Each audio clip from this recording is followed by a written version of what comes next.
Bien, bonsoir à tous. D'abord, merci de l'intérêt que vous portez à cette question-là sur une heure aussi tardive. Ça fait plaisir. Je vais me présenter dans un premier temps et puis je vous proposerai le déroulé de cette petite soirée ensemble. D'abord, je voulais m'assurer de deux choses, c'est que le son est bon. Alors moi, je n'ai pas de retour de votre part là. Tous les participants, je ne vous vois pas et je ne vois pas le chat. Donc c'est plutôt toi, Xavier, qui va me guider là-dessus. Je ne sais pas si vous m'entendez suffisamment en termes de volume. Est-ce que c'est clair et audible? Je pense que oui. Ok. Papa, non. Je pense que oui. Parfait. Sylvain Cariou, moi je suis référent handicap pour les accueils de loisirs de la Vienne. C'est le département 86, Poitiers. Depuis plus de 10 ans maintenant, j'accompagne les structures d'accueil de loisirs sur l'accueil, la préparation, les aménagements à l'arrivée d'enfants en situation de handicap. Nous sommes ce qu'on appelle un pôle ressources handicap. Je suis donc l'homologue de la Vienne de ce que fait Xavier dans les Ardennes.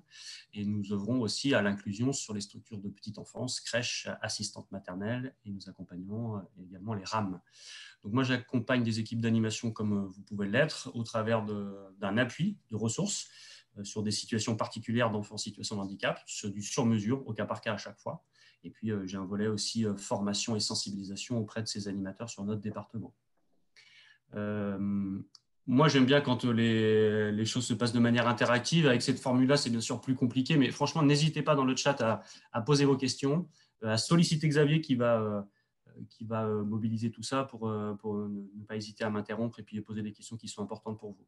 La façon dont on imagine les choses, c'est une présentation autour de cette question-là. Accueillir n'importe quel enfant en situation de handicap, est-ce vraiment possible ?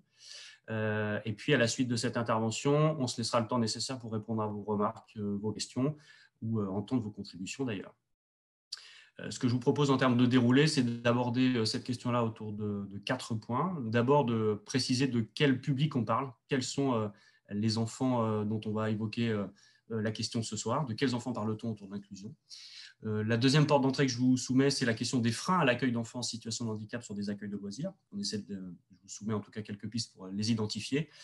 Et en effet miroir de ces freins-là, quels leviers sont mobilisables et activables pour rendre ces accueils possibles. Et je ponctuerai régulièrement ma présentation autour de profils d'enfants très concrets et d'accueil très concrets issus de ma pratique professionnelle. C'est ce que je trouve le plus parlant, en espérant que ce petit programme vous convienne. Moi, Xavier, sur mon écran, j'ai affiché cette réunion est en cours d'enregistrement. Donc, je ne sais pas si… Oui, c'est bon. Ça veut dire que c'est en train d'enregistrer. Tu peux continuer. Ouais, mais je ne peux pas voir mon tableau, moi, par contre. Il est devant. Alors, est-ce que je peux mettre ça? Si, c'est bon. Okay. Ah, tu peux le bouger, ouais. Ça y est, je l'ai bougé. OK. Bien. De quels enfants parlons-on ce soir? La thématique autour du thème, du titre, en tout cas de la soirée qu'on vous a prévue, est un peu punchline, mais c'est sans doute ce qui vous a fait venir. On part du principe que est-ce qu'on peut réellement, effectivement, accueillir n'importe quel enfant en situation de handicap, quel que soit son handicap, sa déficience ou sa pathologie. Quand on parle d'enfants en situation de handicap, moi j'en ai listé certains, et ça sera le public de ce soir. Ce que je voulais dire aussi, c'est que je fais une parenthèse. Vous avez bien sûr sur les accueils de loisirs des enfants avec des besoins éducatifs particuliers qui ne relèvent pas forcément de la MDPH au sens du handicap, mais qui peuvent présenter des situations handicapantes. Je pense à des enfants qui pourraient relever du soin, de la maladie ou de la protection de l'enfance, par exemple. Et ce soir, on sera en tout cas concentré sur des enfants relevant de la MDPH ou étant en cours de diagnostic, et je pense en particulier aux tout petits. Vous verrez aussi dans ma présentation, alors c'est un vieux défaut d'éduc que j'utilise parfois beaucoup de sigles. Si ceux-ci ne sont pas clairs, n'hésitez pas à solliciter Xavier pour qu'on puisse rectifier le tir. Des enfants qui relèvent de la MDPH, ça peut être des enfants en situation de handicap mental, présentant une déficience mentale légère, moyenne, lourde, avec un décalage de maturité affective ou cognitive. C'est-à-dire que je peux avoir 10 ans, effectivement, mais ma maturité est plutôt celle d'un enfant de 6 ans. Ou cognitive, je vais avoir des difficultés ou une certaine lenteur dans la concentration, dans la compréhension des consignes d'un jeu, par exemple, ou des consignes de sécurité. Autres enfants dont on va évoquer la situation ce soir, ce sont des enfants qui pourraient relever d'une situation de handicap moteur, en imaginant qu'ils puissent être en fauteuil manuel, en fauteuil électrique, en motilo. Le motilo, pour ceux qui ne connaissent pas, c'est une espèce de draisienne à 4 roues stables sur lesquelles des enfants en situation de handicap moteur peuvent, à califourchon, s'asseoir et avancer, et donc se déplacer de manière autonome. des enfants en situation de handicap moteur qui, au-delà de la difficulté de déplacement, vont présenter parfois une relative autonomie dans la gestion des actes de la vie quotidienne. Et c'est parfois une problématique sur l'accueil de loisirs, c'est-à-dire l'autonomie pour le passage aux toilettes, l'autonomie pour le repas, l'autonomie pour la sieste, pour le temps calme. Autre catégorie qu'on peut voir, ce sont des enfants en situation de handicap sensoriel, des enfants malvoyants ou non-voyants, des enfants malentendants ou sourds, des enfants sourds-aveugles. Par expérience, ça m'est arrivé de préparer et de rendre effectif, en effet, l'accueil d'un jeune garçon sourd-aveugle. J'imagine que vous-même, vous faites le film dans votre tête sur votre accueil de loisirs. Si vous deviez recevoir un enfant sourd-aveugle, ça devrait perturber très certainement votre organisation. Des enfants qui relèvent du spectre de l'autisme, des enfants qui peuvent être non-verbaux. Je ne parle pas, alors je suis capable de communiquer, sans doute avec d'autres méthodes, mais je ne parle pas. Des enfants qui relèvent du syndrome d'Asperger, par exemple, qui vont avoir des centres d'intérêt ou des capacités cognitives qui sont peut-être au-delà de leur âge effectif, mais qui, dans d'autres compétences, notamment des compétences sociales, la capacité à se faire des copains ou avoir de l'humour, vont être plutôt déficitaires de ce point de vue-là. Des enfants qui présentent des centres d'intérêt restreints. Je joue toujours à la même chose. J'aime bien les hand spinners, les trucs qui tournent et malaxer de la pâte à modeler. Mais je reste toujours dans ce même champ d'activité. Des enfants qui peuvent présenter des comportements répétitifs ou ritualisés. Je mange toujours à la même table et toujours à la même place, sinon c'est la catastrophe, ça change ma routine. Des enfants qui peuvent présenter une hypersensibilité sensorielle. J'aime pas qu'on me touche, j'aime pas qu'on me caresse les cheveux. Il y a trop de lumière, trop de bruit, trop de mouvement. Des enfants qui peuvent présenter une faible capacité à gérer l'imprévu et le changement, qui peut être source d'angoisse ou d'anxiété, et qui peuvent générer des troubles également du comportement. C'est-à-dire que j'ai l'habitude que ce soit cette animatrice-là qui m'accueille le matin au centre de loisirs, mais aujourd'hui, c'est un autre animateur qui est venu m'accueillir. Ce n'est pas du tout le scénario qui était prévu dans ma tête, et donc ça m'angoisse. Et enfin, des enfants qui présentent souvent une difficulté à gérer les interactions sociales. C'est-à-dire que j'ai envie de me faire des copains, comme tous les autres, mais je ne sais pas faire. Je n'ai pas la clé, je n'ai pas la méthode. C'est là où sans doute les adultes, animes en particulier, vous avez un rôle à jouer dans la médiation et la facilitation des relations sociales pour des enfants autistes. Des enfants qui pourraient présenter des troubles du comportement, avec une difficulté plus ou moins importante, mais à gérer la frustration, les émotions, avec parfois de la violence verbale ou physique. Et puis enfin, dernière catégorie, des enfants qui pourraient présenter un polyhandicap, c'est-à-dire notamment une situation de handicap moteur et mental, ou présentant des troubles associés, comme une hypersensibilité au bruit, au toucher, en lien avec le handicap originel. Ce sont les enfants dont on va évoquer l'accueil ce soir. Et à ce sujet-là, je voulais vous proposer, vous soumettre 4 profils d'enfants très différents pour que vous puissiez imaginer leur potentiel accueil. Est-ce que c'est vraiment possible? Quelques profils d'enfants, et je vous invite en même temps qu'il y a ces profils à réfléchir sur est-ce qu'effectivement je pourrais l'accueillir, cet enfant. Alors, je vais essayer de baisser les caméras. Ok. Anthony, il a 15 ans, il est déficient mental. Anthony, c'est un ado, il est plutôt costaud et il a des centres d'intérêt d'un maternel. Il est scolarisé en IME, en institut médico-éducatif. Il aime être avec les autres, parfois simplement les regarder jouer. Il est souriant, sociable, plutôt suiveur. Il verbalise peu, en tout cas dans son jargon, et il se fait comprendre par mimique, en pointant du doigt ou en emmenant l'adulte. Il mange seul, mais salement, car il mange trop vite. Il est autonome aux toilettes, mais il peut se dénuder devant les autres. Anthony n'est pas à l'aise avec la motricité fine, mais il apprécie les jeux de construction, les jeux d'encastrement, la cuisine, les jeux de ballon, le cinéma, le chant mimé, la danse et les puzzles. Il est très proche de sa maman, qui aimerait bien avoir du temps pour elle pour reprendre une formation professionnelle. Au regard de ce profil d'Anthony, je vous laisse apprécier déjà si vous pensez qu'effectivement, cet enfant en situation de handicap pourrait effectivement être accueilli sur un accueil de loisirs. Je vous propose un deuxième profil, celui de Enki, 4 ans, qui est autiste. Enki, c'est un beau petit garçon. Il est scolarisé à mi-temps en maternelle et il fréquente l'hôpital de jour. Il ne parle pas encore et ses demandes sont essentiellement gestuelles. Enki est très sensible au bruit, au mouvement. Ça peut le stresser, l'angoisser. Enki sait s'occuper, il gère plutôt bien les temps informels, genre la cour de récré ou la pause. Il aime les puzzles, il aime jouer avec de l'eau, les jeux de transvasement, les jeux d'assemblage, les balles, le coloriage, les livres, les images, les poupons et les garages. Enki n'aime pas trop être dérangé dans ses activités et sa capacité d'attention, elle est limitée. Il peut avoir des obsessions, comme ouvrir ou fermer les serrures, les loquets. Enki ne supporte pas que les aliments soient mélangés et il n'aime pas qu'on lui touche les cheveux. Il n'est pas encore propre, il porte des couches-culottes. Ses parents ne sont pas spécialistes de l'autisme, mais ils ont souvent le décodeur de leur fils. Je vous laisse réfléchir sur le fait d'accueillir ce petit garçon, est-ce que c'est faisable ou pas. Troisième profil. Pardon. Arthur, il a 10 ans, il est aveugle. Arthur, c'est un garçon jovial et plutôt sociable. Il ne verbalise pas, il ne parle pas du tout. Il n'a pas la maturité d'un garçon de 10 ans et il peut rester dans son monde. Les interactions avec les autres sont très compliquées pour Arthur. Il est scolarisé dans un établissement pour sourds aveugles. Arthur ne répond pas directement aux sollicitations orales. Il est attentif, il écoute, il aime les jeux sonores, les jeux qui parlent, qui font des mélodies. Il aime les comptines, les instruments de musique, les percussions, les jeux d'éveil sensoriel. Arthur, il adore faire du bruit, parfois très fort. Ça le stimule et ça lui plaît. Il aime aussi qu'on s'occupe de lui. Il a l'habitude d'être un peu dans son monde, à faire des bruits avec sa bouche ou des objets qu'il peut cogner, les porter à son oreille ou les taper un peu sur ses dents. Ça le stimule.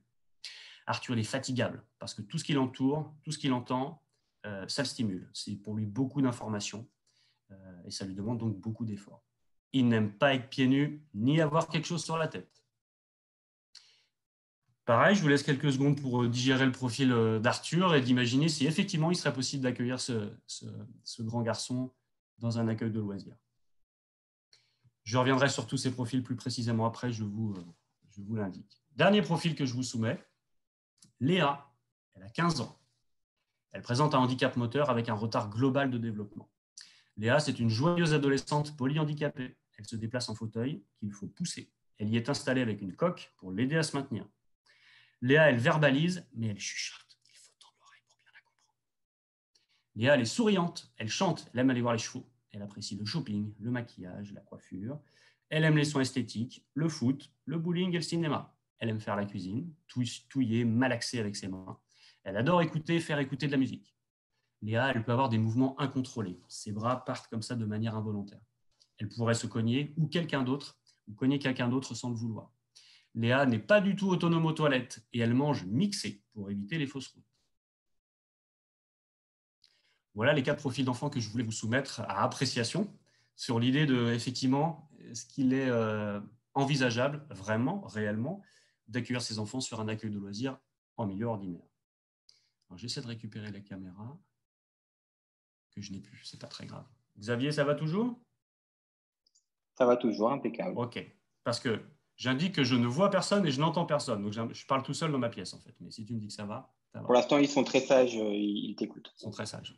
Ou je les ai endormis, peut-être. Pardon. Autour de ces 4 profils d'enfants en situation de handicap, et puis bien d'autres, moi j'ai pu identifier dans le cadre de ma pratique, et sans doute vous l'éprouvez vous-même dans le cadre de l'exercice de votre métier, des freins à l'accueil d'enfants en situation de handicap. Plusieurs. Le premier, selon moi, et puis encore une fois, on n'est pas obligé d'être d'accord, mais on en discutera. Premier frein pour moi, c'est les représentations du handicap dans les équipes d'animateurs, dans les équipes d'accueil de loisirs. D'abord parce que il y a souvent, je l'ai côtoyé, une méconnaissance de ce public. Lié à une inexpérience. Je n'ai pas l'habitude d'accueillir un enfant en situation de handicap sur mon centre de loisirs. Ça crée un vrai frein. C'est aussi un frein que je peux entendre, c'est-à-dire que c'est une relation un peu affective qu'on a avec la différence, la singularité, qui peut générer une crainte de ce public, ou avoir une peur, voire même un dégoût de ce public par méconnaissance. Une crainte également de ne pas savoir faire, d'éprouver un sentiment d'illégitimité, c'est-à-dire que je suis animateur, je ne suis pas éducateur spécialisé. Je n'ai pas les compétences, a priori, pour recevoir ce public-là. Et puis, en lien également constaté avec un déficit de formation, notamment dans les formations de base de l'animation, où moi j'ai constaté, alors c'est vrai sur mon département, c'est peut-être pas vrai chez vous, quand même une inégalité sur la thématique du handicap dans les contenus de formation, notamment BAFA, BAFD, BPGEPS. Deuxième frein à l'accueil, c'est la non-préparation de l'accueil. Je crois qu'il n'y a rien de pire que d'improviser l'accueil et l'accompagnement d'un enfant en situation de handicap au centre de loisirs en le voyant débouler le premier lundi des vacances sans le connaître et sans l'avoir préparé. Et donc d'avoir une méconnaissance de ses besoins fondamentaux et du fonctionnement de cet enfant-là, en précisant qu'avant d'être handicapé, c'est d'abord un enfant. Et puis au-delà de son handicap, ce qui est vrai pour un trisomique 21 n'est pas vrai pour un autre, parce que tous les enfants sont différents. La non-préparation de l'accueil, ça crée un vrai frein à celui-ci. Autre frein, c'est l'inadaptation des lieux ou des activités. l'inadaptation des lieux, ça va être des questions d'accessibilité moteur, par exemple, mais ça va être aussi l'inaccessibilité pour un enfant autiste avec des centres de loisirs très grandes, des espèces de salles polyvalentes où où on peut canaliser 60 enfants, mais des grands espaces comme ça qui sont de la liberté pour certains, c'est du vide, c'est du néant pour d'autres, et en particulier des enfants autistes. Donc, il y a peut-être nécessité pour cet enfant-là de réadapter l'aménagement des locaux. Et puis l'adaptation et l'aménagement des activités elles-mêmes, les loisirs que vous allez proposer, les activités que vous allez proposer aux enfants. Et donc aux enfants en situation de handicap, il y a peut-être nécessité de les aménager au travers de la finalité du jeu, quelle est sa participation, est-ce qu'on peut modifier les règles du jeu pour que tout le monde puisse y participer collectivement. Et puis, il y a dans le frein en termes de non-préparation à l'accueil, un vrai frein que je constate, qui est celui de l'inadaptation du taux d'encadrement parfois. Quand je dis parfois, c'est parce que c'est pas parce qu'on est en situation de handicap que ça présuppose d'abord d'avoir une qualification spéciale de l'animateur et pas forcément un taux d'encadrement renforcé. Ça peut. Et effectivement, dès lors qu'un enfant demande une attention très particulière, mobilise un animateur, par exemple pour accompagner le transfert aux toilettes qui va prendre un quart d'heure, 20 minutes, avec un taux d'encadrement de 1 pour 12 en centre de loisirs. Quand je suis avec mon enfant en situation de handicap à l'aider à aller aux toilettes, je ne suis pas avec les 11 autres. Et effectivement, que ça pose un problème d'organisation. Et par effet connexe, ça pose aussi un problème de financement, s'il y avait besoin de renforcer le taux d'encadrement. Quatrième frein à l'accueil, c'est le manque de partenariat entre l'accueil de loisirs, les équipes d'animation et les parents d'une part, qui sont, je le rappelle, les premiers spécialistes de leur enfant. Eux, ils sont en capacité de raconter leur enfant. Autre manque de partenariat entre les équipes d'animation et les acteurs du médico-social, les éducateurs d'IME, de CESAD, d'ITEP, ceux qui connaissent l'enfant dans un autre cadre. Et ça pourrait être aussi d'autres acteurs éducatifs du soin, l'hôpital de jour, par exemple, qui accompagne ces enfants en situation de handicap parfois, ou de l'éducation nationale. C'est-à-dire que cet enfant, il existe au-delà de l'accueil de loisirs, il va certainement à l'école, dans une structure médico-sociale, mais peut-être bien en milieu ordinaire, et auquel cas, son institutrice, son ATSEM, son AVS, le connaît bien et pourrait sans doute renseigner l'équipe d'animation sur une méthode ou des outils pour favoriser son inclusion. En tout cas, elle connaît bien ses besoins. Dernier frein à l'accueil, alors il y en a sans doute d'autres, mais j'ai identifié celui-là aussi, c'est pour moi l'absence d'appui et de soutien aux équipes d'animation. C'est-à-dire que nous accueillons un enfant en situation de handicap, ou nous allons recevoir un enfant en situation de handicap, qui est capable de nous accompagner, nous animateurs, dans l'accompagnement de nos représentations. Le fait que moi je le crains, cet enfant en situation de handicap, j'ai peur de ne pas savoir faire, qui va m'aider sur la modification de mes pratiques. Il va peut-être falloir que je fasse de l'animation un peu différent pour cet enfant que je ne le fais d'habitude, qui va nous accompagner là-dedans. Est-ce qu'il y aurait un partenaire qui serait en capacité de nous aider à l'aménagement de l'accueil, à imaginer des ruses, des adaptations pour favoriser l'inclusion de cet enfant, qui pourrait nous mettre à disposition des outils concrets d'inclusion pour favoriser l'accueil. Parfois, ça existe. Vous avez la chance dans les Ardennes d'avoir Handicap qui peut jouer ce rôle-là. Ce n'est pas vrai dans tous les départements de France. Je continue, mais je ne sais pas s'il y a des trucs sur le chat ou s'il y a des questions sur lesquelles il faudra se positionner. N'hésitez pas à m'interrompre, hein, Xavier.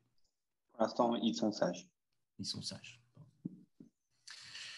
Il existe des freins à l'accueil d'enfants en situation de handicap, certes, mais il existe, heureusement, des leviers qui sont mobilisables et que vous pouvez mobiliser. Moi, j'en ai identifié plusieurs. Le premier levier qu'on pourrait activer, c'est de proposer à vous, aux équipes d'animation, des sensibilisations ou des formations sur la question du handicap, aux équipes d'animation sur site ou dans le cadre des formations au métier de l'animation. Des organismes de formation, CNA, Franca, Famille Rurale, pourraient tout à fait proposer ça. Les pôles ressources handicap pourraient tout à fait proposer ça. Les professionnels du médico-social, vous seriez, les accueils de loisirs, de mon point de vue en tout cas, sont tout à fait légitimes pour aller solliciter les acteurs du médico-social, l'éducateur de l'IME ou du CESAD, pour qu'ils viennent vous former à la question du handicap et de ce public particulier. On pourra imaginer aussi mobiliser en interne de vos structures de l'accompagnement autour de l'analyse des pratiques et de la supervision. Ce qui permettrait, de mon point de vue, de lever un premier frein qui est celui des représentations. Un deuxième levier qui serait mobilisable pour moi, c'est pour se préparer à recevoir un enfant en situation de handicap et donc d'aménager son accueil, encore faut-il pouvoir identifier qui relève du handicap sur l'accueil de loisirs. Parfois, les parents ne le disent pas, pour X raisons, parce qu'ils estiment que ce n'est pas important de le dire, parce qu'ils vont estimer que s'ils le disent, peut-être ils vont essuyer un refus d'accueil. ou alors ils minimisent parfois aussi le handicap de leur enfant dans un accueil collectif de mineurs. Bref, toutes ces raisons peuvent être entendables, mais il n'en reste pas moins que l'accueil de loisirs parfois n'a pas la capacité à pouvoir identifier qui relève du handicap et présupposerait donc certains aménagements. Moi, je vous invite dans ce cas-là à revoir, si ce n'est pas déjà fait, notamment la fiche d'inscription de l'enfant, les fiches d'inscription des enfants sur les accueils de loisirs. On pourrait imaginer par exemple réécrire 2 phrases. Quel est le nom de la classe et de l'école où est scolarisé votre enfant? Ce qui permettrait de voir apparaître si c'est une structure médico-sociale qu'on pourrait solliciter. Et puis, deuxième piste, votre enfant à l'école bénéficie-t-il de l'accompagnement d'un AVS? Oui ou non? Ce qui permettrait d'identifier déjà ceux qui sont scolarisés en milieu ordinaire et qui potentiellement ont une scolarité adaptée. Et potentiellement, il faudrait peut-être des loisirs aménagés. Deuxième outil qu'on pourrait mettre en place, c'est faire figurer dans votre règlement intérieur quelles sont les velléités de l'accueil de loisirs sur l'accueil de la différence et du handicap, votre esprit d'ouverture sur cette question-là. Dans la même logique, y a-t-il dans votre projet éducatif et sa déclinaison pédagogique une question qui aborde un article, une phrase, un passage qui aborde la question de l'inclusion et de l'accueil du public en situation de handicap? Et je fais une petite parenthèse, la DDCS, les autorités compétentes pour les accueils collectifs de mineurs, demandent ça. C'est une obligation légale que dans votre projet pédagogique et éducatif figurent les moyens que vous mettez en œuvre pour recevoir des enfants en situation de handicap. Et puis enfin, dernier outil que vous pourriez mettre en place, c'est tout ce qui apparaît autour des outils de communication auprès des parents, la presse locale, vos flyers, des posters, qui pourraient déjà donner une intention sur le fait d'accueillir des enfants en situation de handicap et d'inviter les parents à dire auprès de la direction que leur enfant a des besoins particuliers qu'il conviendrait de prendre en considération. Troisième levier qu'on pourrait mobiliser, c'est évaluer la faisabilité de l'accueil. Pourquoi ne pas, à partir du moment où vous avez identifié un enfant en situation de handicap qui donc a priori a des besoins particuliers, organiser une rencontre avec tous les acteurs éducatifs de l'enfant, les parents naturellement, mais on pourrait imaginer son éducateur de l'IME, son institut de l'école, son AVS, sa psychomotricienne, pourquoi pas, ses grands-parents, pourquoi pas. L'idée, c'est d'avoir, de mon point de vue, autour de la table, des gens qui connaissent précisément le profil de cet enfant pour présenter ses besoins, ses habitudes, ses centres d'intérêt, son besoin d'attention éventuel, c'est-à-dire que sortir du prisme du handicap pour se concentrer sur le profil et la personnalité de cet enfant. C'est-à-dire qu'il est autiste, certes, et au-delà de ça, quels sont ses centres d'intérêt, à quoi il joue, est-ce qu'il fait la sieste, est-ce qu'il passe aux toilettes, quelle est sa méthode de communication avec les adultes, avec les enfants. Évaluer ensemble la faisabilité de l'accueil. L'idée pour moi de cette étape qui, de mon point de vue, est incontournable, c'est en cas éventuellement d'impossibilité d'accueil, on y reviendra aussi tout à l'heure, c'est d'expliquer aux parents et de leur démontrer objectivement quelles sont les raisons qui nous conduisent à ne pas pouvoir recevoir cet enfant, mais de manière objective. Ce n'est pas l'a priori du handicap qui justifie le non-accueil de l'enfant. D'ailleurs, ça serait discriminatoire, c'est interdit. Mais c'est bien parce qu'on a analysé les besoins précis de cet enfant au regard de notre capacité dans l'accueil de loisirs que peut-être on ne peut pas effectivement accueillir cet enfant. Quatrième levier mobilisable, c'est préparer l'arrivée de l'enfant, l'anticiper. Et donc, à partir de son profil, sa personnalité, ses besoins, ses ressources, anticiper collectivement, toute l'équipe, les aménagements raisonnables et nécessaires à son accueil. Ça pourrait être, il y en a plein, mais ça pourrait être l'aménagement du rythme d'accueil. Peut-être que la journée complète, c'est trop long, trop fatigant pour cet enfant. Est-ce qu'on ne peut pas imaginer de lui proposer d'arriver sur des matinées? Est-ce qu'on ne peut pas lui proposer de venir le matin, de rentrer à la maison à la midi, manger chez maman et papa pour se poser, et de revenir l'après-midi? En tout cas, c'est d'avoir une certaine souplesse sur le rythme idoine pour cet enfant. Un autre aménagement, ça pourrait être sur quel groupe d'accueil on va recevoir cet enfant. Parce que ce n'est pas parce qu'il a 15 ans que sa maturité, elle est de celle d'un secteur jeune, par exemple, d'un local ado. Je ne sais pas comment vous les appelez chez vous. Pourquoi ne pas imaginer recevoir cet enfant sur un groupe d'âge élémentaire? Parce qu'effectivement, ses centres d'intérêt, les jeux, la relation avec les copains et sa maturité affective va plutôt être en lien avec un groupe d'âge élémentaire. Autre aménagement, ça va être tout ce qui concerne évidemment l'aménagement de vos activités de loisirs. On a imaginé pour cette semaine une thématique avec des jeux, des activités à l'extérieur, à l'intérieur, plus ou moins cadrées, plus ou moins formalisées. Il va sans doute falloir qu'on revoie chacune de ces activités pour penser l'arrivée de cet enfant et sa participation à l'ensemble des activités.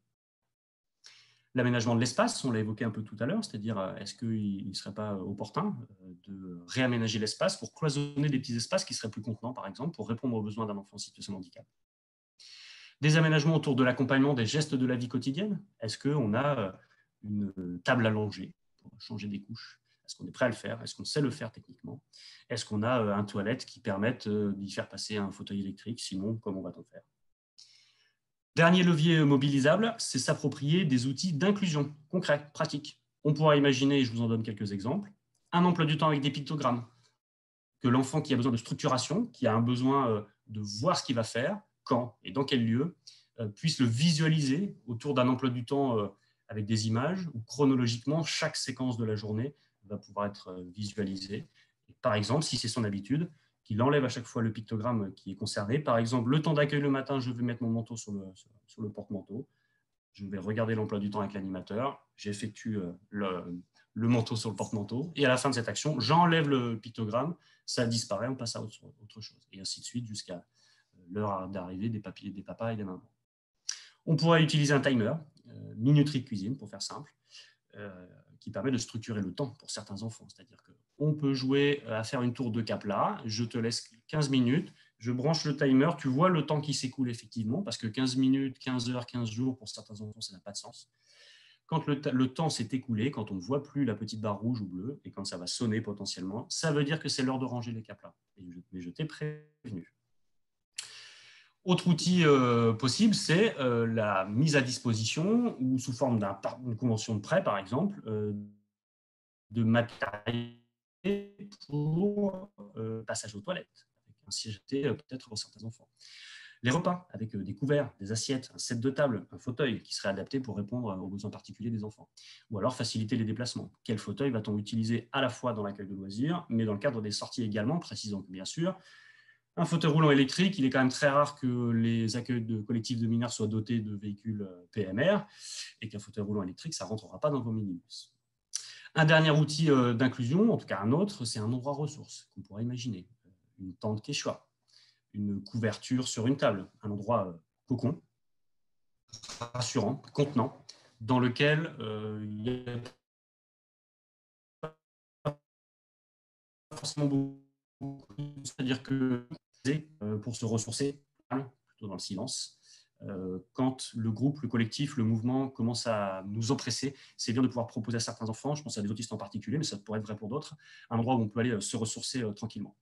Un classeur de communication, si c'est l'habitude de l'enfant. Certains enfants, ne communiquant pas verbalement, utilisent ce type de cahier qui est constitué soit de petits pictogrammes, soit de phrases, clairement. Il va chercher l'image, donc c'est catégorisé, hein. Il y a le repas, les jeux, la famille, les lieux. Il va chercher chaque pictogramme, il reconstitue la phrase qu'il veut vous présenter, vous faire lire pour l'évoquer. C'est-à-dire, Mathéo veut jouer au Kapla, il vous le présente. Un dernier outil qui pourrait être mobilisable sur des accueils de loisirs, c'est le baromètre des émotions, pour des enfants notamment qui sont en difficulté pour exprimer leurs émotions, en tout cas l'exprimer verbalement. L'idée, moi j'utilise personnellement pas mal les dessins du dessin animé vice-versa, qui fonctionnent pas mal, où on invite l'enfant à pointer pour identifier dans quel état d'humeur, d'une certaine manière, il se situe. Est-ce que j'ai peur, je suis en colère, je suis frustré, je suis content, je suis excité. Donc s'il existe des freins, en effet, à l'accueil d'enfants en situation de handicap, de mon point de vue, il existe quand même des leviers qui sont mobilisables pour rendre effectif l'accueil d'enfants en situation de handicap. Je reviens sur les 4 profils des loulous qu'on a vus précédemment. Ouais. Il y a quelques questions. Il y a une première personne, c'est Sylvie, qui dit: quand vous parlez d'aménagement, qui doit mettre en place? Est-ce que c'est vraiment nous, les animateurs, ou c'est l'école? L'école? Pourquoi l'école? Ouais. Je ne sais pas, je te le dis texto. D'accord. Alors, en tout cas, pour ce qui est de l'accueil de loisirs, oui, évidemment, l'équipe d'animation, parce que ça sera aussi votre outil de travail. Mais sur. Peut-être que c'est une personne, Sylvie. Ou Perisco, peut-être. Ouais, Perisco ou AdSense, parce que je sais que dans la liste, il y avait des AdSense aussi. C'est pour ça. Eh ben, je dirais que quand c'est à l'école, c'est au personnel éducatif de l'école, institutrice, ADSEM, AVS, quand ils sont présents. Quand c'est à l'accueil de loisirs, évidemment que c'est à l'accueil de loisirs de le mettre en place, parce qu'il faut que c'est un sens pédagogique. Il faut que ça réponde aux besoins de certains enfants en situation de handicap, mais il faut que c'est un sens pédagogique pour l'équipe d'animation. Donc, de mon point de vue, bien sûr, c'est plutôt à l'équipe d'animation, sur conseil et recommandation de ceux qui connaissent l'enfant. On les a invoqués, hein, les acteurs éducatifs, les parents, voire d'autres. J'ai une autre question. Alors, je te dis, c'est un petit peu long. Hein. Dans le cadre d'un accompagnement à la scolarité, nous accueillons un jeune de 10 ans avec des troubles autistique déclaré. Il ne tient pas en place et a un besoin permanent, si l'activité ne lui convient pas, de solliciter les autres. Nous avons du mal à le calmer, il prend une grande partie de notre attention et nous ne pouvons pas nous occuper du reste du groupe. Quelle serait la bonne conduite à adopter? Ça, c'est toujours des questions un peu pièges parce que moi, je ne le connais pas, cet enfant. Donc, je me garderai bien de donner quelques conseils pour une situation que je ne connais pas. Alors, il n'y a pas dans le cadre de l'école, si j'ai bien saisi, Xavier, c'est ça? Accompagnement C'est à le la classe. scolarité. Ouais, C'est exactement. le classe, c'est le périsco après l'école. D'accord. Je suppose, parce que c'est marqué Ouais. juste dans le cadre d'un accompagnement à la scolarité. Je n'ai pas plus d'infos. Donc, Ouais, ils ont répondu oui, donc c'est ça. Et la okay. personne a répondu oui. Alors, ce qui est sûr, c'est que, ce que je vois souvent, c'est que il me semble plus compliqué d'accueillir sur du périscolaire que sur de l'extrascolaire. Pour deux raisons. D'abord, les professionnels ne sont pas les mêmes et sont moins outillés et moins nombreux.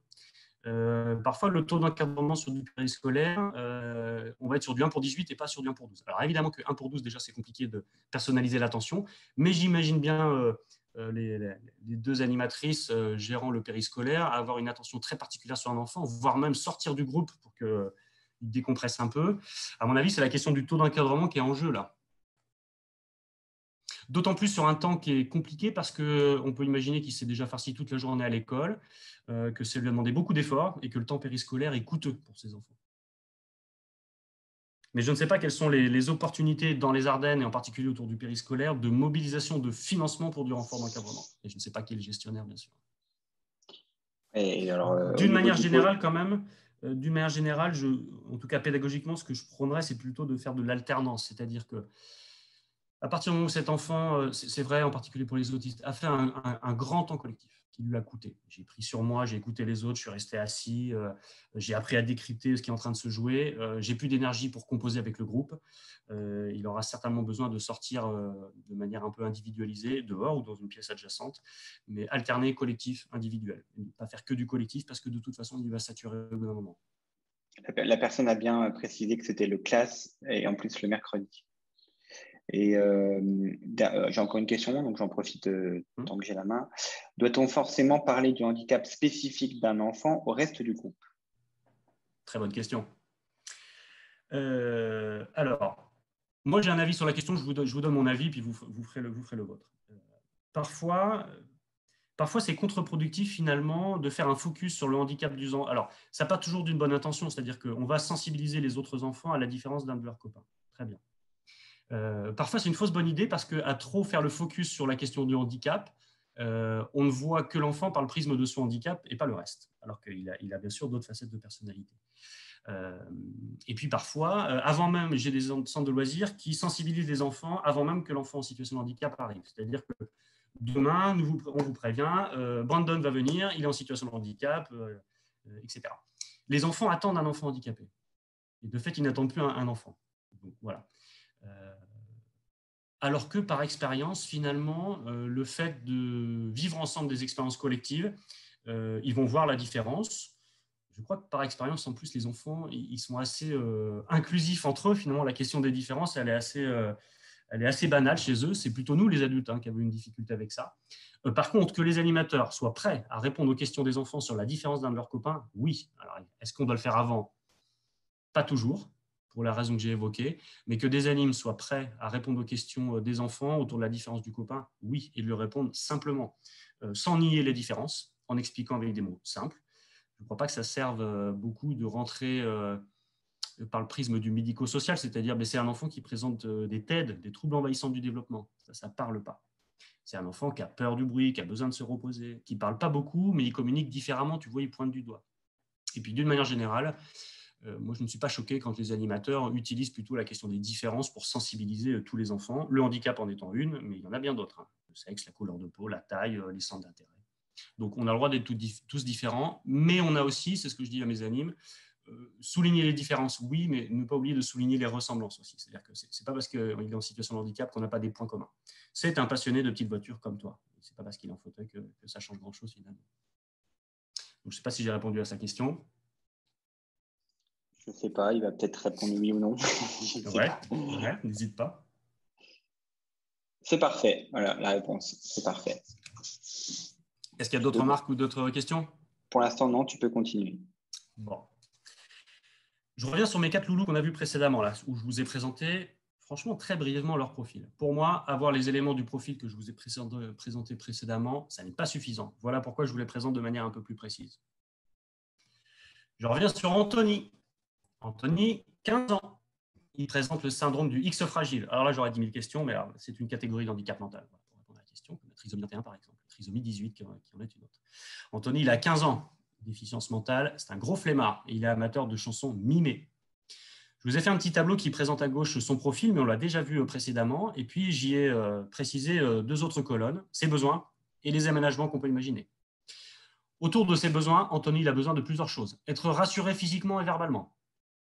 Il a besoin de comprendre le déroulement de la journée, sinon ça l'angoisse. Il a besoin d'être invité à participer au jeu. Il n'ira pas spontanément. Il a besoin de l'animateur qui va le stimuler, le guider. Mais il a parfois aussi besoin de ne rien faire, de glander, parce qu'Anthony, il a avant tout 15 ans. Il a besoin qu'on lui rappelle de passer aux toilettes. Il a besoin qu'on lui coupe les aliments. Tout ce qui est de motricité fine, c'est compliqué pour Anthony. Il a besoin qu'on facilite les déplacements à pied, parce qu'il est quand même un peu pâteau.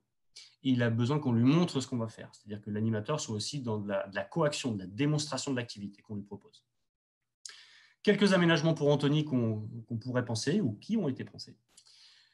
On accueille Anthony plutôt sur le groupe des primaires, avec du matériel ludique d'éveil sensoriel. Anthony, 15 ans, si on l'accueillait sur un secteur jeune, il serait complètement perdu. Il n'a pas du tout les mêmes centres d'intérêt que les autres membres de 15 ans. Dans son petit cœur et dans sa tête, c'est un tout petit en termes de jeu, de rapport aux autres et de maturité affective. On propose à Anthony également une bande verticale de pictogrammes des différents temps de la journée qui l'attendent et qu'il enlève chaque action quand elle est effectuée. On a fini le repas, on enlève. Il reste les pictogrammes de l'après-midi. On porte une attention particulière de l'adulte lors des repas, du passage aux toilettes et toute action qui nécessite de la motricité fine. Démonstration de l'activité, coaction avec l'animateur. On simplifie son vocabulaire, simplifie les consignes de jeu et la durée de l'activité. Il a une capacité de concentration qui est plutôt limitée. On anticipe les temps de déplacement à pied parce qu'il est très lent sur la marche. Si la cantine est à l'extérieur du centre de loisirs, il faudra qu'on parte un peu plus tôt avec Anthony et d'autres enfants parce que lui va marcher plus lentement. Il faudra être, et ça fait écho à la question qu'on a posée précédemment, il faudra être collectivement attentif au risque de moquerie, d'infantilisation ou d'instrumentalisation des autres enfants. Et c'est pourquoi j'ai mis entre parenthèses sensibilisation des autres enfants. Point d'interrogation, pour les raisons que j'ai évoquées précédemment. Parfois, faire le focus sur la question du handicap, ça génère plutôt de l'exclusion que la volonté de l'inclure. Et puis enfin, communiquer avec sa maman, qui le connaît par cœur, lui faire des retours, oser et s'autoriser à lui poser des questions à cette maman, faire des remarques sur le déroulement de la journée. Je vous laisse réfléchir 2 minutes sur l'accueil potentiel d'Anthony en accueil de loisirs. Et je vous propose tout de suite un deuxième profil qu'on a vu précédemment. Et n'hésitez pas à poser vos questions dans le chat. Enki, 4 ans, autiste. Lui, il aime les garages de voitures, les clés, les loquets, les verrous de porte. Et il n'aime pas du tout la macédoine. Les besoins d'Enki, c'est que son environnement doit être structuré. Il doit savoir ce qu'on va faire, où on va le faire, comment on va le faire et ce qu'on attend de lui. La plupart des enfants, quand ils sont dans une cour de récréation sur vos accueils de loisirs, ils ont à disposition des vélos, des ballons, des toboggans. Et spontanément, et puis des petits insectes à les trouver. Spontanément, ils vont trouver des jeux qu'ils vont faire collectivement. Il n'y a pas besoin de l'animateur en guidance. Un enfant autiste, c'est vrai pour Enki, il ne sait pas ce qu'on attend de lui. Il ne va pas le faire spontanément. Par contre, si on prend un ballon avec lui, on lui montre que je prends le ballon et je le lance à un copain et je fais le même mouvement répétitivement, ce qui s'appelle une passe, là, il va pouvoir s'autoriser à le faire. Mais il faut qu'on lui montre, qu'on lui explique et lui dire ce qu'on attend de lui. La cour de récré avec des jeux sans consigne, c'est du vide. Il ne sait pas quoi faire. Enki a besoin d'observer pendant un certain temps avant de s'autoriser à partager un jeu, de s'engager dans l'activité. Il faudra lui permettre. Et il a besoin régulièrement, et ça fait peut-être écho à la situation du périscolaire qui était évoquée dans la question, de s'extraire du bruit ou du groupe. Ce qui présuppose évidemment qu'il y a un adulte qui soit disponible. Enki a besoin que les règles soient claires, permanentes, cohérentes. Et enfin, il a besoin que les aliments soient séparés dans son assiette. Il ne faut pas que ça se touche. C'est pourquoi il n'aime pas la macédoine. C'est horrible, la macédoine pour les enfants, horrible. Il y a toutes les formes et toutes les couleurs. Les aménagements pour Enki, un emploi du temps imagé du déroulement chronologique de la journée. Dans quel espace, combien de temps ça va durer, quelles sont les règles. Le prévenir de ce qu'on va faire ou de ce qui a changé. C'est très important de le prévenir verbalement de ce qui a changé. Exemple type, maman a prévu un sandwich dans mon sac à dos parce qu'il est prévu un pique-nique. Mes parents me l'ont dit, les animateurs me l'ont dit. Sauf que le pique-nique devait avoir lieu dehors et aujourd'hui il pleut. Et le pique-nique va avoir lieu, mais ça sera à l'intérieur du centre de loisirs. Mais le problème, c'est que personne n'a prévenu Enki. Ça, c'est la crise. Le prévenir également de la fin d'activité. C'est là où j'utilise notamment des timers. Utiliser un timer pour les activités qui demandent de la concentration, de la mobilisation, ça demande des efforts. Aménager un espace ressource à disposition, une cabane, une petite tente, avec peu de stimulation à l'intérieur, peu de jeux, des coussins, un livre qui présente un intérêt pour Enki, pas plus. Et on ne rentre pas dans la cabane pendant qu'Enki, et on time peut-être le temps, tu peux y rester 10 minutes, tu te reposes, et l'idée c'est de permettre à cet enfant de revenir dans de meilleures conditions. Ce n'est pas l'idée de l'isoler pour l'isoler. Lui proposer ponctuellement un casque anti-bruit selon le contexte, et c'est vrai à la cantine. Être très exigeant sur ce qu'il sait faire. Par exemple, il sait rester à table pour manger. On peut être exigeant. Par contre, il faudra être souple sur ce qui l'angoisse, lui permettre de déambuler entre les activités, par exemple. Autre aménagement, donner une photo de l'équipe d'animation pour ses parents, parce que les parents d'équipe vont préparer leur petit garçon la veille au soir à aller au centre de loisirs. Et c'est bien s'il voit la tronche des animateurs qu'il va côtoyer le lendemain. Lui créer des routines, des habitudes qu'on peut tenir. Et puis, pourquoi pas, créer une petite structure avec des clés, des verrous, des loquets à manipuler. Troisième profil d'enfant que je vous propose de décortiquer, Arthur, qu'on a vu tout à l'heure. Arthur, 10 ans, aveugle de naissance. Il présente un retard de développement. Il adore les percussions, les jouets sonores et la sensation du vent et du soleil sur son visage. Arthur, il ne marche pas seul. Il a besoin qu'on lui serve d'appui, effectivement, puisqu'il ne voit pas. Il a besoin des bras pour le rassurer. Mais il peut se déplacer seul au sol. Arthur n'est pas encore propre. Il porte des couches. Il ne demande pas encore à aller aux toilettes. Ça présuppose donc qu'il faudra l'accompagner aux toilettes environ 3 fois par jour. Il a besoin qu'on lui fasse toucher les objets pour comprendre la consigne. Par exemple, on lui fait toucher ses chaussures pour qu'il saisisse le fait qu'on va aller à l'extérieur, on sort. Et que les objets lui soient indiqués, posés à proximité. Quelques aménagements pour Arthur. On l'accueille plutôt sur le groupe des 6-7 ans, avec un renfort d'encadrement. Il n'y a donc pas un animateur spécial Arthur. Il y a un animateur de plus dans l'équipe, mais c'est toute l'équipe d'animation qui est concernée par l'accueil d'Arthur. Néanmoins, en fonction des besoins de ce garçon, l'un ou l'autre, l'une ou l'autre, peut se détacher pour Arthur pour répondre à ses besoins. Arthur est plutôt lent dans le traitement de l'information, il faudra donc lui laisser le temps de s'approprier des consignes ou appréhender l'environnement. Il faudra le prévenir oralement de ce qui se passe, de ce qu'on va faire. Il faudra lui prendre la main pour qu'il comprenne qu'on s'adresse à lui. Lui permettre de mettre du sens sur ce qu'il entend, en lui faisant toucher les objets. On lui fait toucher le fauteuil, ça veut dire qu'on va s'asseoir. On lui fait toucher ses chaussures, ça signifie qu'on va sortir. Une cuillère, ça signifie qu'on va manger. Ou avec des pictogrammes tactiles qu'il utilise par ailleurs dans l'établissement médico-social dans lequel il est scolarisé et qui nous ont mis à disposition. L'accompagner physiquement sur ses déplacements et le passage aux toilettes. Lui proposer un set de tables tactile qu'on peut toucher, organisé pour le repas, avec un espace cadré, avec un verre à bec qu'il peut aller saisir tout seul. S'il tombe, c'est pas grave, ça ne se renversera pas.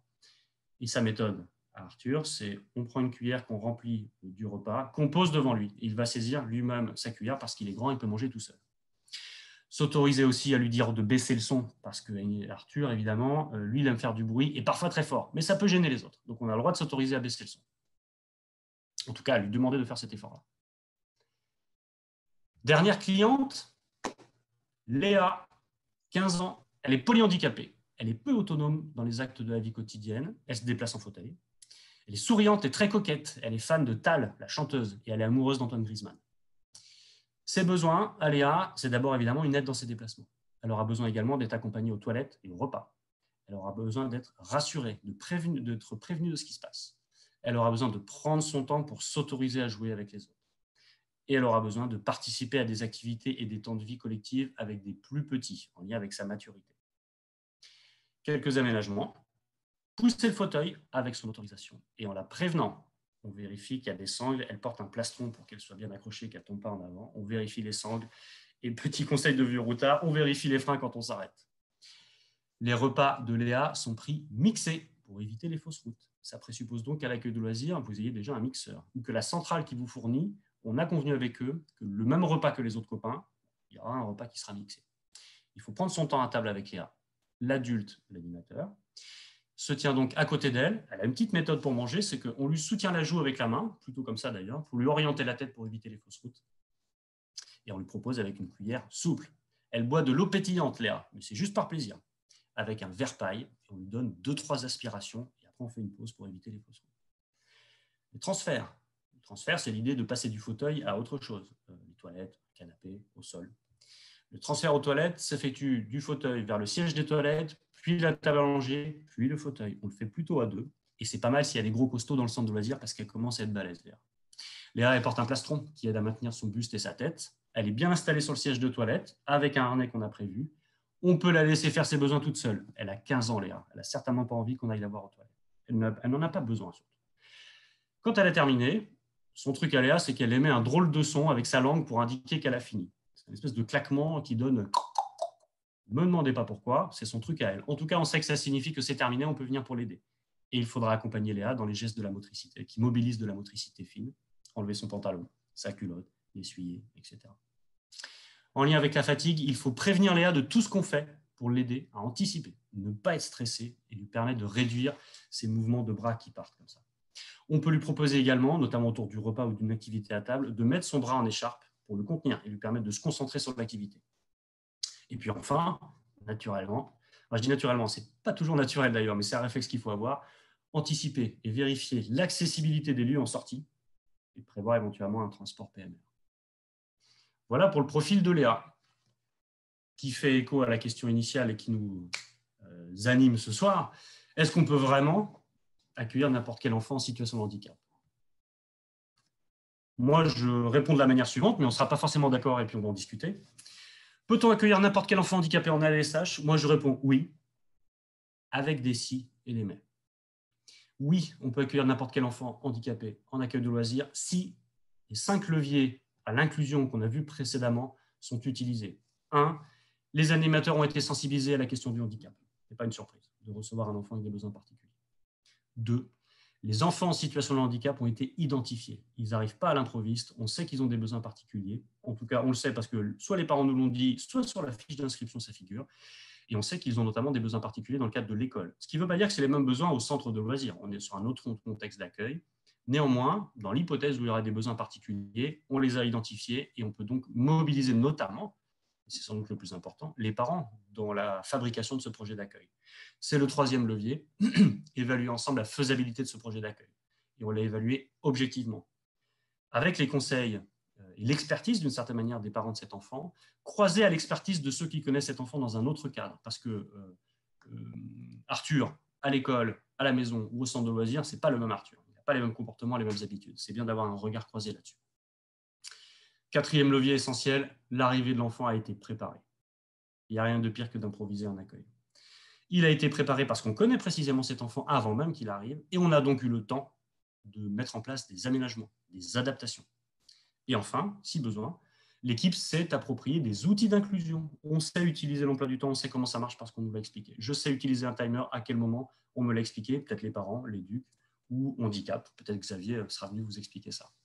Donc oui, on peut accueillir n'importe quel enfant en accueil de loisirs, de mon point de vue, si ces 5 leviers à l'inclusion sont utilisés. Mais il existe quand même des limites, de mon point de vue, à l'accueil en milieu ordinaire. Une de ces limites, c'est notamment l'équipe de l'accueil de loisirs n'est pas en mesure de garantir la sécurité de l'enfant. Pour X raisons. Mais à mon avis, c'est peut-être le seul argument qui pourrait motiver une incapacité de recevoir l'enfant en accueil de loisirs. L'équipe n'est pas en mesure de garantir la sécurité physique ou morale ou affective de cet enfant. Deuxième limite qui peut exister, les locaux de l'accueil de loisirs ne sont absolument pas accessibles. Si je mets le terme absolument entre guillemets, c'est bien sûr, moi j'accompagne des centres de loisirs qui ne sont pas du tout au regard de la loi 2005 et puis des principes d'accessibilité moteur notamment, qui ne sont pas du tout adaptés. Parfois j'ai des animateurs qui, et si on s'arrête en attendant que l'accueil de loisirs soit rasé, soit aménagé, l'enfant ne va pas venir tout de suite à l'accueil de loisirs. Donc est-ce qu'on peut imaginer quand même des ruses qui consistent parfois à porter les enfants, à les sortir du fauteuil et à passer l'encart de porte comme ça, en chaise, avec les animateurs, pour aller dans la pièce suivante. Donc, par contre, un des arguments que je pourrais entendre, c'est quand les locaux ne sont absolument pas accessibles. J'en ai eu dans mon département où, par exemple, la cour de récré, c'est que des gravillons. Où là, avec un fauteuil, c'est tout de suite vite compliqué. Autre limite à l'accueil de mon point de vue, c'est dès lors que des soins à l'enfant sont à prodiguer par l'équipe sur le temps d'accueil. Des soins pour lesquels vous n'êtes pas habilité, c'est bien cette question-là. C'est-à-dire que Réparer des bobos, mettre un pansement, ça c'est possible et on peut le faire bien sûr avec des enfants en situation de handicap. Par contre, d'autres actes qui seraient par exemple des enfants qui présentent une gastrostomie, qui vont manger par sonde.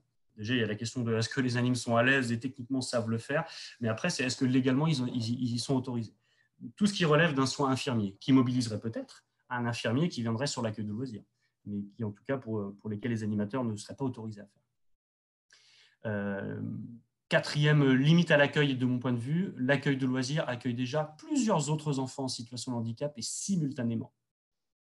Moi, j'ai 3-4 accueils de loisirs sur mon département qui accueillent, sur des temps de vacances et de temps de mercredi après-midi, plusieurs enfants en situation de handicap, 5, 6, tous très différents, et ils constatent peut-être la limite à accueillir un nouvel enfant en situation de handicap. Et je précise tout de suite, ce n'est pas une question de nombre. Je ne connais pas de seuil limite à l'accueil d'enfants en situation de handicap.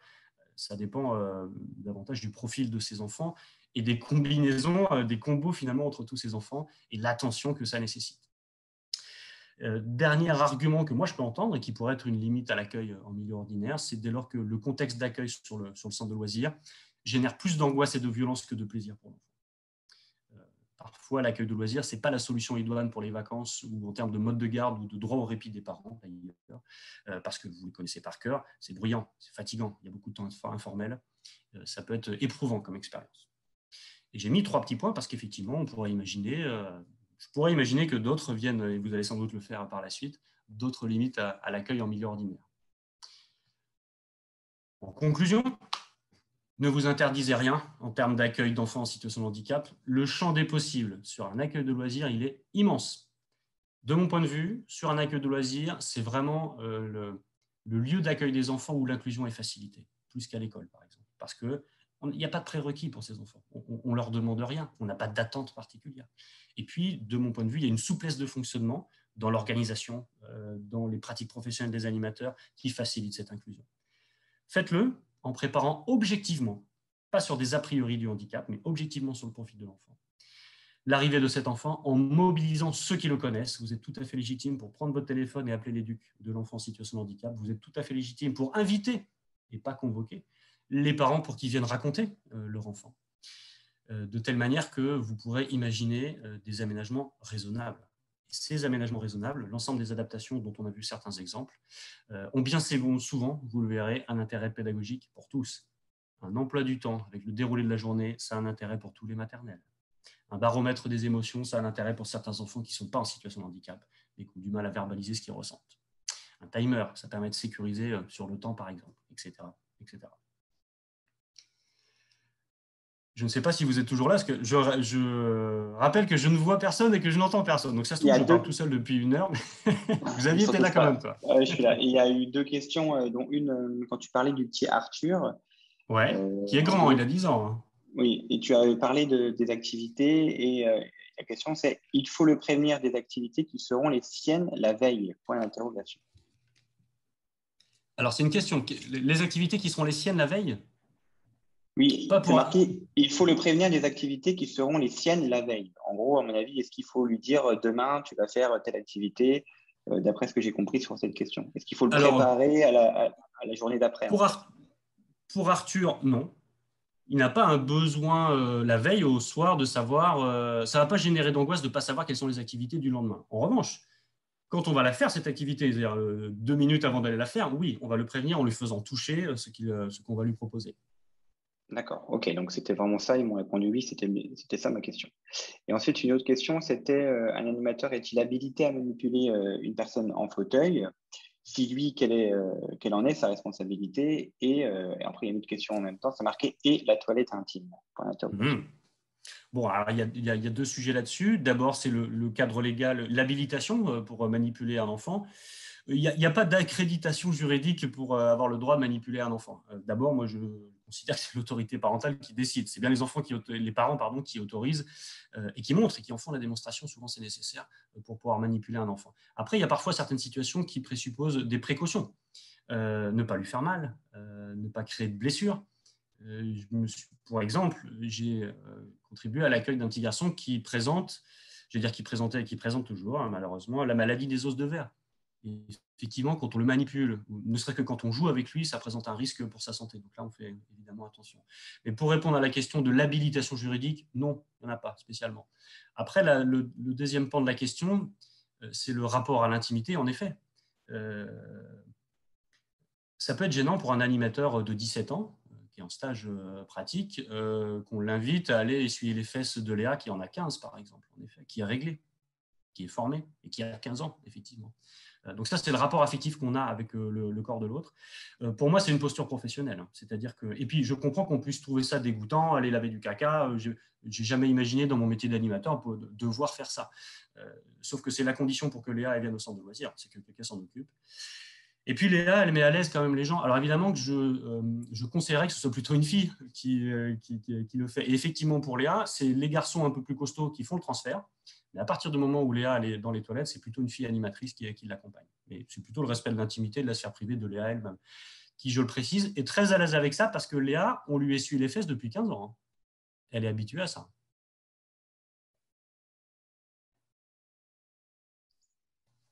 Ah, il n'y a plus de questions, Sylvain. Oh. Quelqu'un qui a quand même dit, si, on est là, nous buvons vos paroles. Donc, tu vois. Si c'est que les paroles. Parce que c'est moitié l'heure de l'apéro, on pourrait faire une visio apéro. C'est peut-être On aurait pu finir comme ça, ouais. moi, je suis au bout de ma présentation. S'il devait y avoir des remarques, des questions ou des contributions, d'ailleurs, c'est toujours riche de savoir. Vous avez certainement des expériences d'accueil inclusives. Il y a une remarque ou des difficultés. Le problème n'est pas le dégoût de la toilette intime, c'est un acte par du personnel formé à ces gestes, point d'interrogation. Oui, formé, parce que alors, quand ça arrive, effectivement, il m'arrive plein de fois, quand je fais la prépa de certains accueils, j'emmène une poupée de ma fille pour leur montrer techniquement comment on lave un enfant et comment on met une couche. Parce qu'en fait, tant qu'on n'est pas parent, on ne sait pas faire ça. Et encore moins quand on est animateur. Donc, il y a la technique, leur montrer. Et puis après, il y a le faire. Et souvent, dans ce type de situation qui présuppose d'avoir un rapport un peu intime avec les enfants, d'abord, l'enfant vient avec ses parents et on fait une démonstration. Les parents montrent. Et après, on associe les animateurs à le faire. Mais en effet, c'est quelque chose de très... on est dans l'ordre de la sphère privée. Ça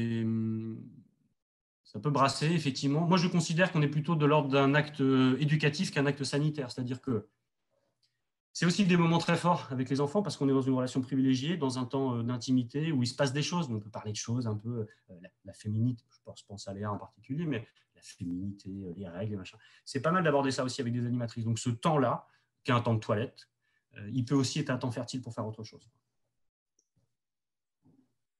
Merci. Sabine, j'ai vu que tu as mis ta caméra. Peut-être que toi, tu veux poser une question directement à Sylvain, je suppose. Ou pas du tout. Elle veut juste qu'on la voit. Je sais pas. Parce que, comme je sais qu'il y a des personnes qui sont pas à l'aise avec le chat, tu as une question, Sabine? Ouais, non, j'ai aucune question. Je veux juste vous remercier. En fait, j'arrive pas à écrire, Xavier. Je suis désolée. Ah ouais, c'est pour ça que je me doutais bien. Voilà.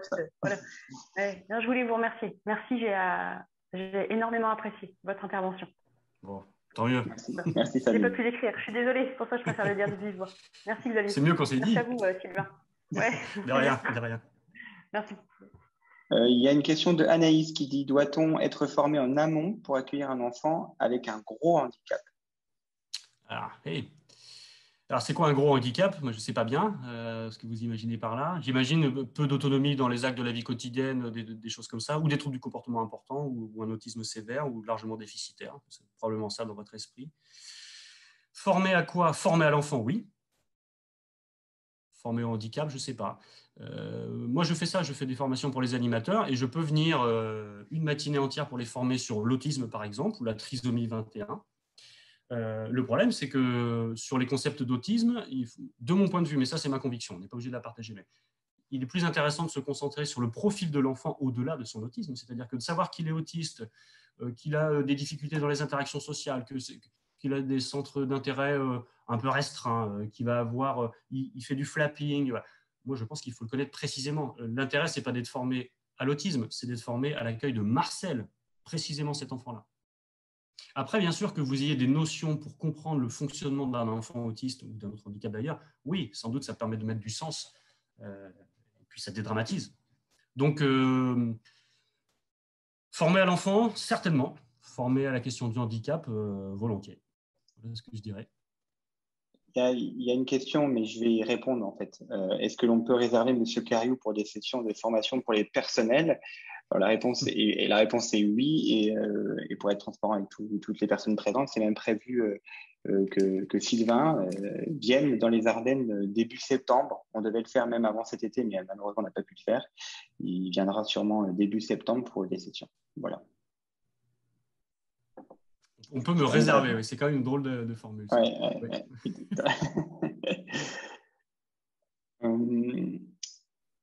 Alors, toutes les coordonnées de Sylvain, parce qu'il y a des personnes qui disent, voilà, est-ce qu'on peut contacter Sylvain ou voilà, je donnerai, comme vous êtes inscrit via un mail, je vous transmettrai le PowerPoint avec les données de Sylvain. Donc voilà, alors, tout le monde dit c'est génial, d'accord, merci, nickel, voilà. Je suis en train de te lire en direct, hein, que tu ne vois pas. Ouais. Mais en effet, moi, je serai disponible, n'hésitez pas. Mais je vous le dis tout de suite, si vous m'appelez pour le petit Marcel que vous accueillez pour avoir des conseils, moi, si je ne le connais pas, je me garderai bien de vous donner des conseils précis sur cet enfant. Mais je serai dispo. Et je précise aussi que sur votre territoire, il y a quand même un pôle ressources handicap qui est largement compétent en la matière. Mais on est complémentaires. Merci Sylvain.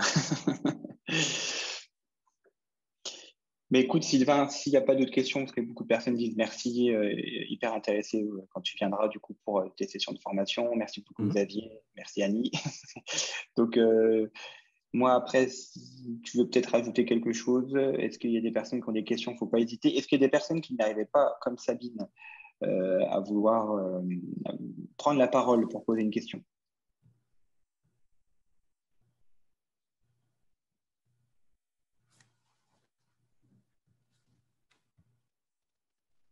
Non. Bon. Du coup, je fais le mot de la fin, Sylvain. Oui, alors je me permets oui, quand même de les remercier parce que alors, je ne sais pas combien ils étaient, mais manifestement assez nombreux. Là, on était une moyenne de 39. Ok, super. Mais vous auriez été 2, je serais là quand même de toute façon. Mais merci pour votre attention d'une part et puis de l'intérêt que vous portez à ces questions-là. Moi, je trouve que c'est fort que des animes, en plus, vous devez sortir du boulot pour beaucoup là, des animes à 19h30 un soir viennent s'intéresser à cette question-là. Je trouve ça super. Et ma foi, peut-être que ça en appellera d'autres. On verra avec Xavier. Exactement. Et vu le succès, j'espère qu'on va en faire d'autres avec d'autres thèmes avec Sylvain. On fera sûrement après l'été parce qu'on sait très bien que vous avez l'été à préparer et c'est pas. On sait toujours que c'est compliqué et c'est des tâches importantes pour vous. En tout cas, merci à vous d'être venus vraiment, comme a dit Sylvain, après vos heures de boulot et on vous souhaite un bel été pour vos accueils de loisirs et n'hésitez pas à nous solliciter pour l'accueil des enfants en situation de handicap parce que voilà, moi je suis toujours disponible pour vous et Sylvain sera disponible aussi pour vous en septembre. Voilà. Merci beaucoup. Merci, bonne soirée à tous. Merci beaucoup à vous. Au revoir, Merci beaucoup, au revoir. Au revoir. Au revoir, bonne soirée, merci. Merci, au revoir. Au revoir. Merci, bonne soirée. Bonne soirée. Salut. Bonne soirée, merci. Au revoir. Bonne soirée. Bonne soirée, merci.